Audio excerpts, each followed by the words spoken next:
What you're about to witness may be one of the most satisfying diplomatic reversals of the 21st century. Picture the setting: a sleek, gleaming conference hall in Geneva, marble floors, crystal chandeliers, a room full of billionaire investors, smug, sharp-suited, and steeped in the intoxicating scent of money and self-importance. Into this room walks a quiet African president, Ibrahim Traoré of Burkina Faso. No entourage, no fanfare, just calm, quiet resolve.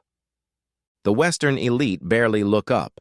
To them, he's just another hopeful from a developing nation, another charity case, another opportunity to dictate terms and maximize profit.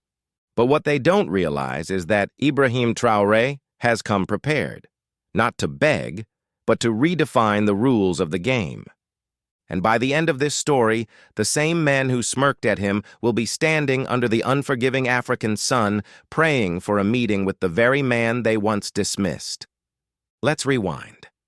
A CEO, Jean-Luc Moreau of Archimist Capital, looks Traoré dead in the eye and says, "Burkina Faso isn't mature enough for serious investment. That arrogance?" It didn't last long. The morning sun poured through the floor-to-ceiling windows of the Palais des Nations, where the so-called African Opportunity Summit was underway. But the tone inside was anything but respectful. Between jokes about stability issues and governance challenges, it was clear. These investors didn't come to listen. They came to lecture. The room itself was a monument to Western dominance. Italian marble underfoot, a $200,000 rosewood table at the center, and around it sat the self-anointed kings of capital, men who moved markets with a signature. At 9:30 sharp, President Ibrahim Traoré entered. No designer suit, no flashy watch, just a simple, traditional African shirt and a presence that quietly demanded attention. The moderator announced his name. Polite, indifferent applause followed. Then silence. Traoré spoke clearly. "Burkina Faso is not here to ask for charity. We are here to offer partnership. We have the minerals, the youth, the geography, and the will. What we need is respect and a fair deal." That was all it took to trigger the arrogance in the room. Margaret Whitfield of Sterling Global barely looked up. "Let's be realistic," she said. "Your optimism doesn't change the risks." Klaus Hoffmann of Deutsche Financial scoffed. "There's no legal infrastructure to guarantee investor security. We're talking hundreds of millions here." Then came the blow. Jean-Luc Moreau leaned back, fingers interlocked, voice dripping with condescension. "President Traoré, I admire your passion, but let's be honest. Burkina Faso simply isn't mature enough for serious capital. This isn't charity. Your country isn't ready." Laughter flickered across the room. Some investors tried to mask it. Others didn't bother. But Traoré didn't flinch. He stood in silence, eyes calmly scanning the room. Every smirk, every dismissive glance, he saw them all. Then, slowly, he smiled. Not a smile of anger, not diplomacy, something deeper, as if he already knew how this story would end. "Thank you for your honesty," he said quietly. He picked up a single folder. No laptop, no stacks of documents. Just that. And without another word, he turned and walked toward the door. No pleas, no negotiations, no dinner invites. This wasn't how these meetings were supposed to go. "Mr. President," Moreau called after him, unsure. "Perhaps we could continue this over dinner?" Traoré paused at the doorway. Still facing forward, he replied, "Mr. Moreau, you've made your position clear. I'll extend the same courtesy." And with that, he was gone. The room fell into stunned silence. But far beyond Geneva, a shift had already begun. Within months, Burkina Faso would announce historic resource deals with partners in the East, not the West. Infrastructure projects, railways, refineries, all built on equal terms.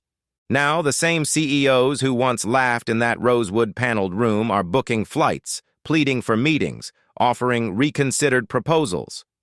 But Traoré? He's busy, rebuilding a nation, reshaping a narrative, and proving that respect can't be bought, and dignity will never be discounted. The room was silent, still stunned. It was Margaret Whitfield who finally broke the hush.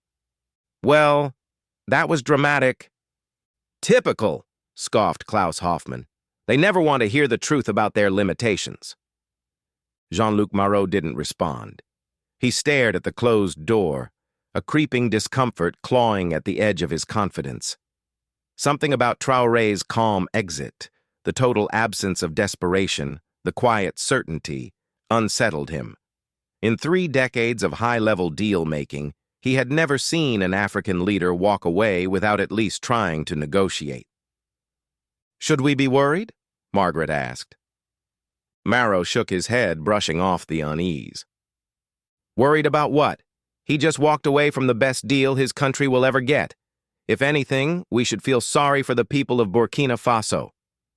The conversation moved on. Another pitch, another nation, another opportunity to shape a country in their image. By lunch, most had already forgotten about the quiet president who had dared to break the script. But 2,400 miles away, in Ouagadougou, an entirely different kind of meeting had already taken place, 3 days earlier. The presidential palace wasn't a gleaming fortress of marble and gold. It was practical, modest, focused, just like the man who led from within it. On the 3rd floor, in a secure meeting room, President Ibrahim Traoré sat across from 2 of his closest advisors, and a woman who would have left Geneva's elite speechless. Dr. Amara Okafor, founder and CEO of the Sahel Innovation Network, was no stranger to breaking molds. Her company had quietly transformed infrastructure across Africa: solar grids in Nigeria, fiber optics in Ghana, mobile banking systems that reached millions once shut out of formal economies. She pushed a tablet across the table. "Operation Nyota is ready for execution," she said. "Confirmed partners across Nairobi, Accra, Cape Town, and Lagos. Total investment commitment, $2.3 billion over 5 years. Traoré scrolled through the documents. Equity frameworks, local employment projections, tech transfer protocols. These weren't the exploitative deals the West had offered. These were African partnerships, built on shared ownership, mutual respect, and long-term development. "Timing?" he asked. 48 hours after your Geneva meeting," said his chief of staff, Samuel Ouedraogo. "The moment you walk out of that room, we begin phase 1. By the time their news cycle reacts, we'll already have the African Development Bank designation locked in and bulldozers on the ground." Dr. Okafor leaned in. "Mr. President, let's be clear. This is a gamble. We're betting on ourselves, on our continent, on a model that's never been given a real chance." Traoré looked around the table. These were people who believed in African potential, not charity, not dependence, strength. "It's not a gamble," he said softly. "It's a correction. They see Africa as a market. We see it as home." He picked up the stylus and tapped the screen, digitally signing a blueprint for the future. "Initiate Operation Nyota." After the meeting, Traoré stood at his office window. The streets of Ouagadougou were alive. Children walking to school along newly paved roads, vendors selling goods under upgraded stalls, construction cranes lifting steel into the skyline. The nation was rising, and he had just chosen a path that would either usher in an era of African self-determination or isolate his country from the global capital it had once relied on. The risk was massive. The reward, even greater.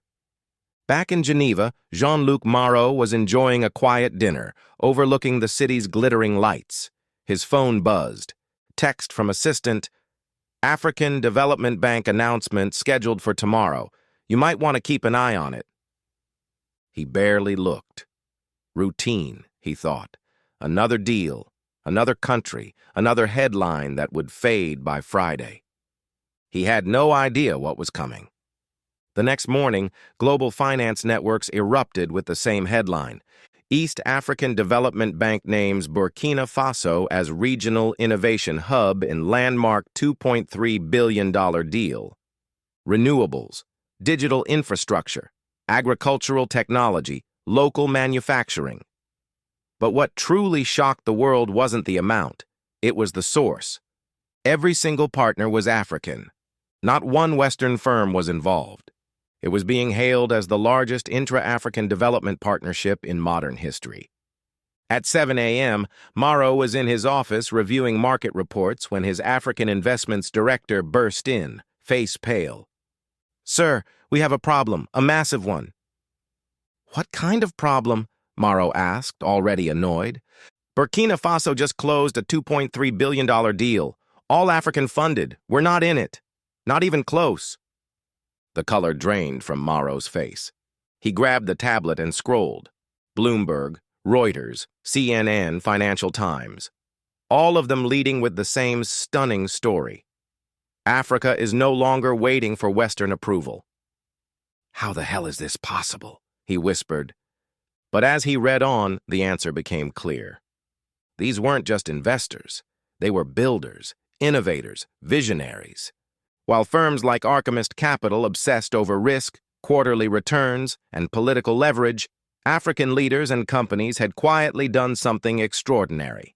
They built solutions, together. "Sir," the assistant added, "it's trending in 12 countries. Social media is calling it African Renaissance 2.0. Jean-Luc Morrow sat in stunned silence. For 30 years, he had prided himself on seeing the future before anyone else, on spotting the next big thing. But this time, he didn't just miss the future. He had laughed it out of the room. The room was silent, still stunned. That moment of condescension, that arrogant certainty that Ibrahim Traoré had just walked away from the biggest opportunity of his life. Turns out, it was Jean-Luc Morrow who had just missed the biggest opportunity of his career. He set down his tablet, his voice barely above a whisper. "Get me a meeting with President Traoré." A pause, then louder, more urgent. "You heard me. Whatever it takes. I want a meeting with Ibrahim Traoré, today." Within hours, Morrow's private jet lifted off from Geneva, heading south over the Mediterranean with his top investment team on board. But what none of them knew was that they were already too late. Because while they were still in the air, Burkina Faso had moved on. Inside the presidential palace in Ouagadougou, President Traoré was deep in strategy talks with a team of Ethiopian cloud engineers, architects of West Africa's first entirely African-owned digital infrastructure. The energy in the room was electric. Diagrams of fiber networks, satellite links, encrypted cloud frameworks filled the screens. "This network will connect every major city from Dar es Salaam to Lagos," explained Dr. Kabedi, the lead engineer. "But more importantly, it will be ours. No foreign dependency, no Western control." Traoré nodded. He understood exactly what that meant. For decades, Western tech firms had built systems that came with invisible strings, tools of influence and soft control. But this time, Africa would hold the keys. Just then, a soft knock at the door. Samuel Ouedraogo, Traoré's chief of staff, leaned in. "Sir, Archimist Capital's delegation has arrived. They're requesting an urgent meeting." Traoré didn't look up from the blueprint. "Were they scheduled?" "No, sir. No notice. They're waiting in the parking lot." For the first time, Traoré looked around the table. The Ethiopian engineers exchanged amused glances. Word of the Geneva debacle had already traveled across the continent. And now, the same men who laughed at Burkina Faso were sitting in black luxury cars, begging for attention. Traoré's voice remained calm. "Tell them I'm currently engaged in strategic discussions with our regional partners. They're welcome to wait. But I cannot guarantee a timeline." Through the palace windows, Traoré could see the parked convoy baking in the afternoon heat. Inside those sedans, some of the world's most powerful investors were experiencing something entirely foreign to them. irrelevance. Jean-Luc Marot sat in silence, scrolling headlines on his tablet. Burkina Faso secures historic $2.3 billion All-African Development Pact. Ghana, Nigeria announce regional-only investment strategies. West Africa turns inward and rises. The shock wasn't just the headlines, it was what came next. Other African nations were following Traoré's lead. Ghana, Nigeria, Senegal, Rwanda. New alliances, new rules. Marot was watching the beginning of a continental shift, and he had lit the match himself. "How long have we been waiting?" he asked. 3 hours, sir." Local students passed by laughing. Market vendors called out to shoppers. Construction cranes rose in the distance. The city was thriving, growing, confident. This wasn't the desperate capital Marot had imagined. Then, finally, a young protocol officer approached. "Mr. Marot?" "Yes, we're here to see President Traoré." The officer smiled with genuine warmth. "I'm sorry, sir. The president is currently engaged in long-term strategic sessions with his partners. He asked me to thank you for your interest, but he's not available for unscheduled meetings." Marot's voice cracked. "Perhaps tomorrow. We've come a long way. Surely 5 minutes?" The officer's tone remained respectful but firm. "The president's calendar is reserved for those who believed in Burkina Faso before the headlines. He is no longer evaluating offers. He is implementing solutions." Marot sat back in stunned silence. His team avoided his gaze. For the first time in their careers, the doors had not just been closed to them. They had never been opened. That day, in the parking lot of a capital they once dismissed, global finance met African sovereignty and lost. 6 months later, the transformation of Burkina Faso was undeniable. The Unity Express Railway now connected 5 rural regions to major trade hubs. Solar corridors powered entire communities, many experiencing reliable electricity for the first time. Mobile banking reached 78% of the adult population, higher than some EU countries. Schools with fiber internet produced tech graduates who were hired before graduation. But it wasn't just Burkina Faso. Ghana launched the Kwame Innovation Initiative with Senegal and Côte d'Ivoire. Nigeria and Kenya unveiled the Lagos-Kigali Development Corridor, a multi-nation logistics and fintech network. Across Africa, a new era had begun, not of dependence, but of determination. At Davos, the World Economic Forum buzzed with a new theme: the rise of African sovereignty in global development. The keynote speaker? Ibrahim Traoré. The room was standing room only, overflow rooms filled. Every screen in the press center tuned in.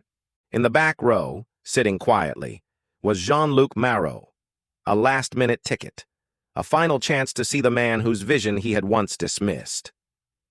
Traoré stepped onto the stage. Applause erupted. But something had changed in him. The same calm dignity was there, but now it carried weight, proof, momentum. He looked out over the crowd and began. 18 months ago, I sat in a room in Geneva and was told that my country wasn't ready for serious investment. A pause. Today, Burkina Faso leads West Africa in GDP growth, digital expansion, and energy independence. We didn't wait for approval. We built what we needed, with those who believed in us. He held the room in silence for a long moment, then delivered the final line, the one no one would forget. Africa is not rising because the world finally noticed us. Africa is rising because we finally noticed ourselves. The applause was thunderous, but Traoré raised his hand, quieting the room. I'm not here to celebrate success, he said. I'm here to offer an invitation. A pause.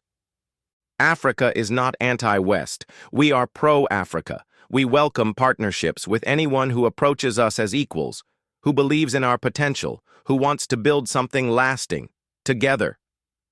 He scanned the crowd, ministers, investors, journalists, each one hanging on his words. But let me be clear, the era of African nations competing for Western approval is over. We are building our own networks, creating our own solutions, defining our own future. Those who want to be part of that future are welcome.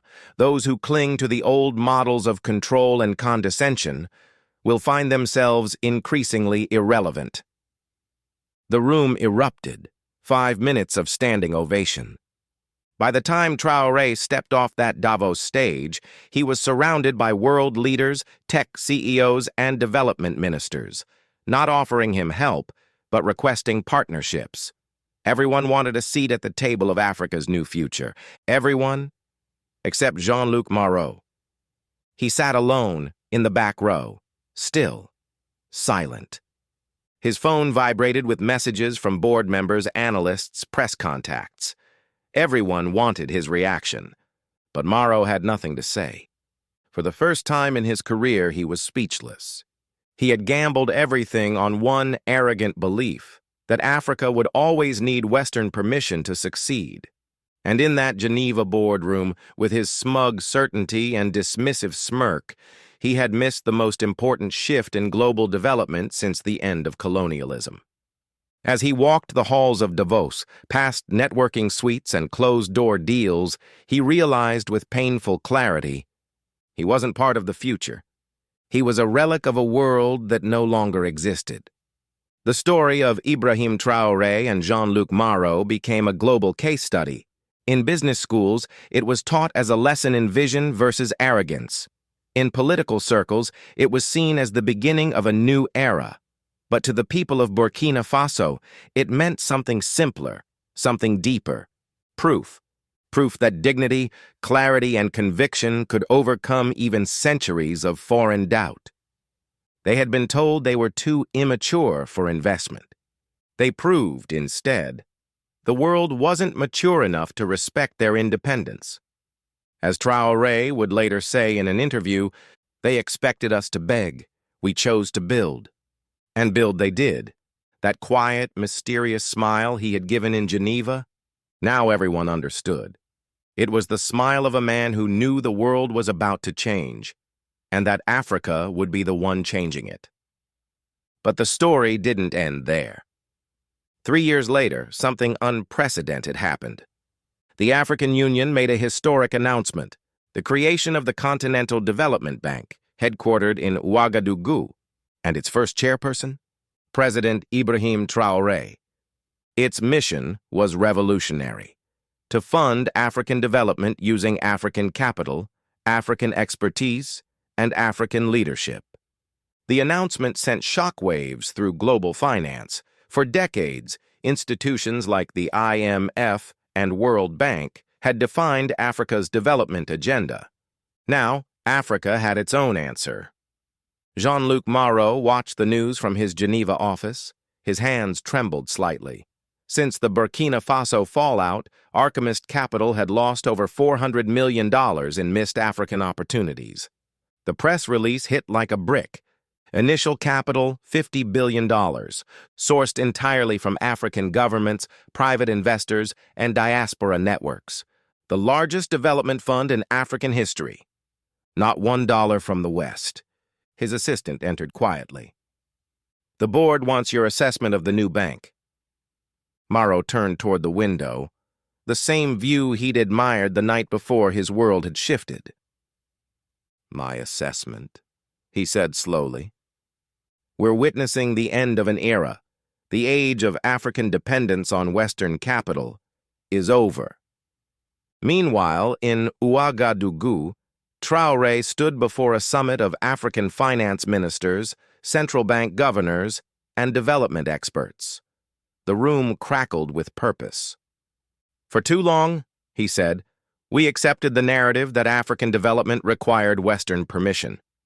That ends today. Thunderous applause. But he wasn't finished. This is not about revenge. This is about responsibility to our people. Every child in every African village deserves the same chance as a child in London or New York. Today, we begin building. Together. Journalists flooded the corridors, but Traoré's message never changed.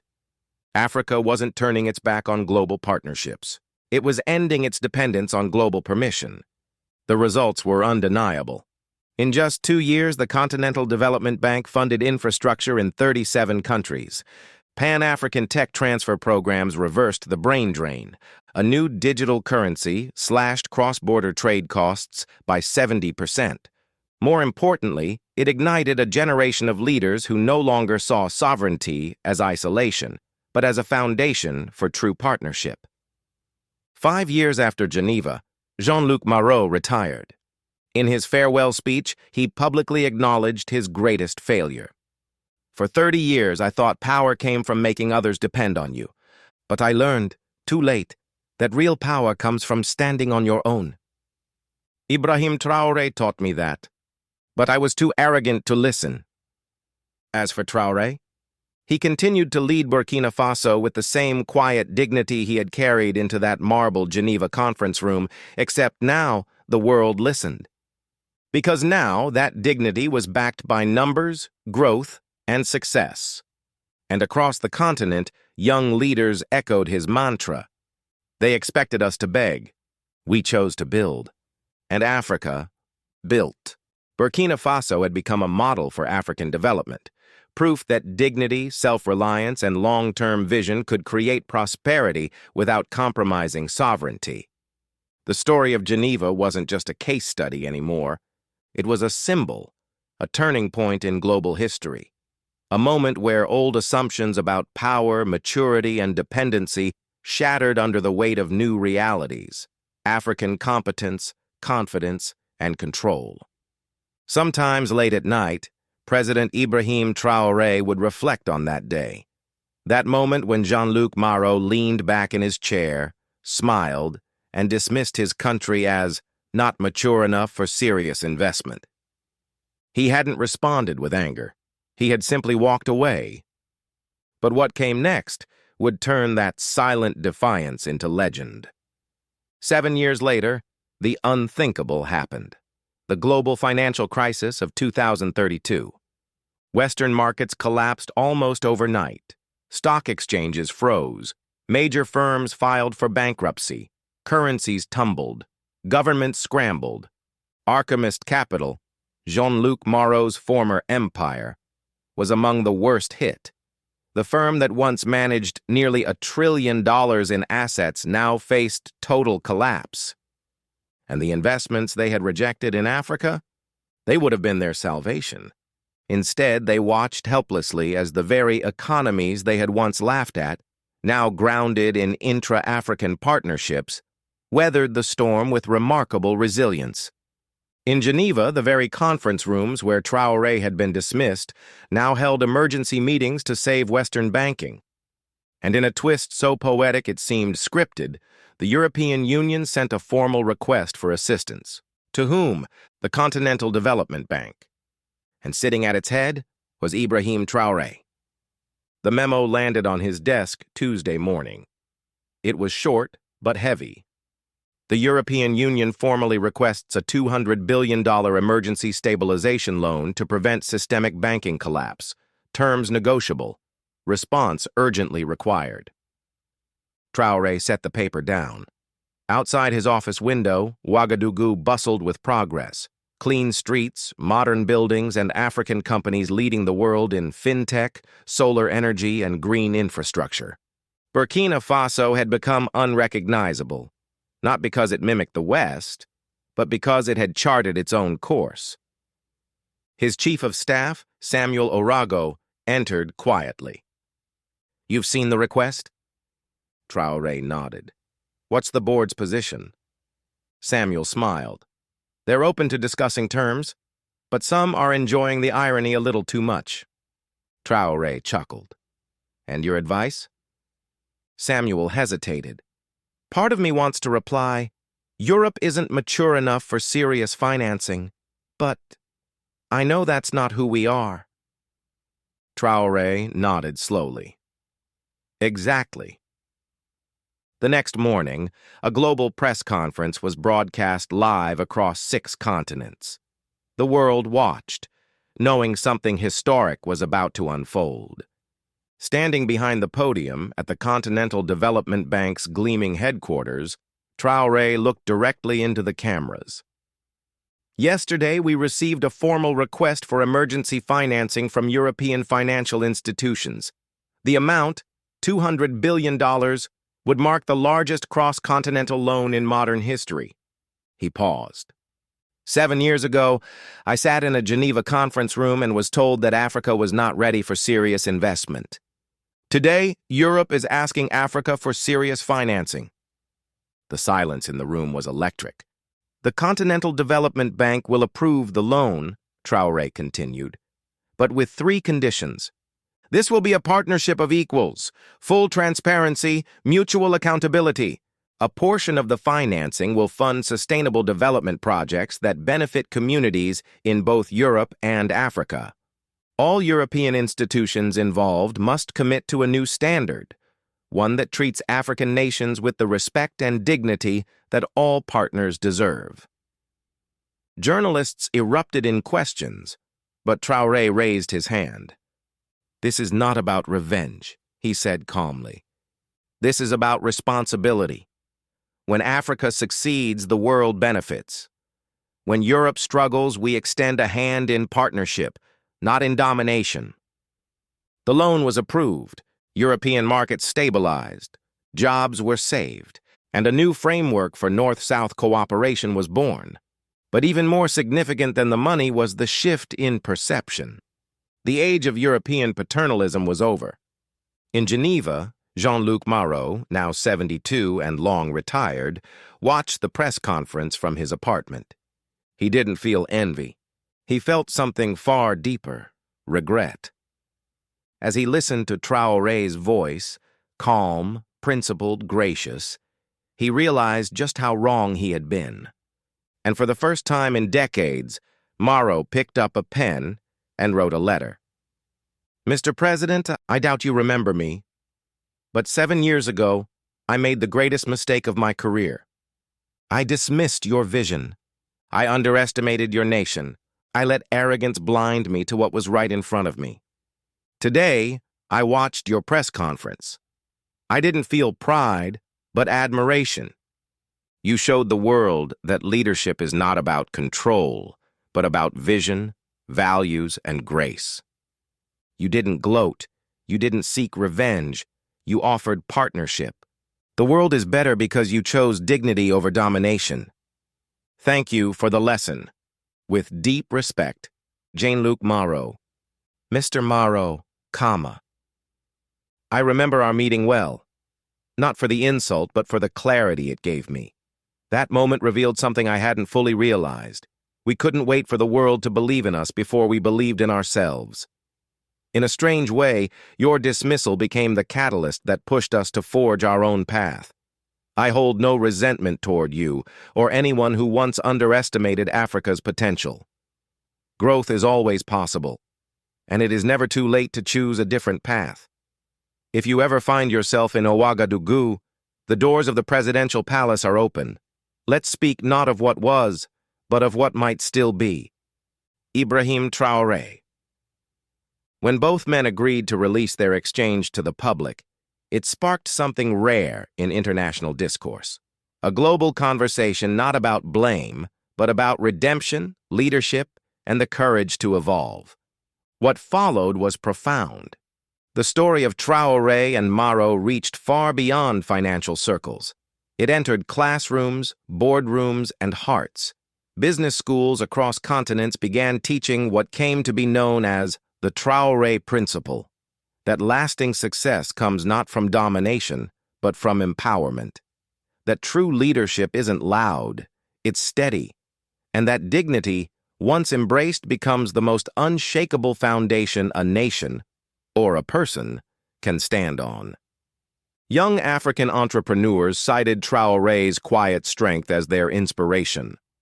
Western CEOs, once skeptical, began citing his model as a blueprint for ethical international partnerships. What began as a diplomatic snub had become a parable of underestimated vision, of earned respect, and of the quiet power of knowing your worth. 10 years after that fateful Geneva meeting, the world watched as Ibrahim Traoré received the Nobel Peace Prize, honored for transforming international economic relations and proving that prosperity and dignity are not mutually exclusive. In Oslo, standing before the world, he spoke the words that had guided his journey. Peace is not the absence of conflict. It is the presence of justice, dignity, and mutual respect. When we meet each other as equals, not as masters and subjects, we lay the foundation for true prosperity, shared and lasting. In the audience sat Jean-Luc Marot. At 75, no longer the powerful executive he once was, Marot had dedicated his later years to advocating for ethical finance. He often spoke openly about how one quiet African leader had changed not just his career, but his understanding of what it means to lead. After the ceremony, the two men met, face to face, for the first time since Geneva. Their conversation was brief but unforgettable. "I want you to know," Marot said, "your example didn't just change how I do business, it changed how I see people. You taught me that real strength comes from lifting others, not looking down on them." Traoré smiled, the same calm, quiet smile that had once confused Marot a decade earlier in that conference room. "We all have the ability to grow, Mr. Marot," he said. "The only question is whether we let our experiences make us bitter or make us better." In trying to teach Africa about maturity, the West had exposed its own immaturity. The student had become the teacher. And the lesson was unmistakable. Respect is earned. Dignity is not optional. And to underestimate someone's potential is to forfeit your place in their future. So now let me ask you, if you were in Traoré's place, would you have taken that meeting with the investors who once dismissed you? Or would you have left them waiting under the scorching sun just long enough to understand what humility feels like? More importantly, what lessons do we all take from this extraordinary story? Let us know in the comments below. And if stories like this restore your faith in justice, leadership, and standing up for what's right, don't forget to like, subscribe, and share. Because the world needs more stories like this. Stories that remind us, when you believe in your own worth, no one can take your future from you.